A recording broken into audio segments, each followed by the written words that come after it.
entitled Client Learns That Professionals Can in fact walk away. I work as an engineer. I do some consulting on the side, but typically only for people I know and as a favor.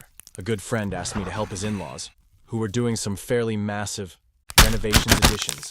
I agreed solely because he asked me to. This is not something I have any interest or need in doing except as a favor. It's an old house and had can of worms written all over it with some of the changes they wanted to do. Now he warned me that the MIL can be unpleasant, but that was an understatement. She seemed to think that because I was being paid, I charged probably 1/10 what a business would, that she could snap her fingers at me like a servant. I had a few unpleasant emails with her, but it was tolerable. She was rude when I was pointing out issues with their plans, but nothing too extreme.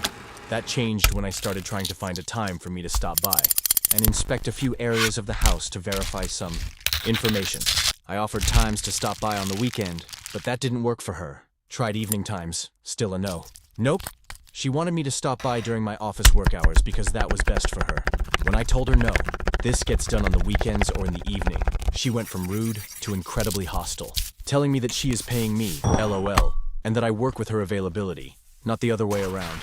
CC'd my friend in on the chain, told them I was out and to have fun working with whoever they get. Friend apologized. I said no worries, not my problem anymore. She emailed back quite stunned that I was walking away, telling me that it's not how business is conducted. I didn't bother responding.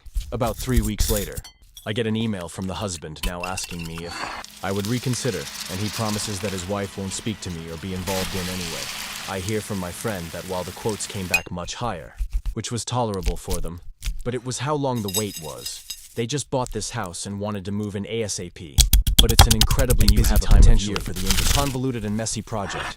They aren't chomping at the bit to get your business, so now they are going to lose the trades they lined up, because design would be a month or two out. I passed on the request as I struggled to believe she would be kept in check and had no desire to bail her out. My friend didn't care, said it was nice watching her attitude give her consequences that actually affect her.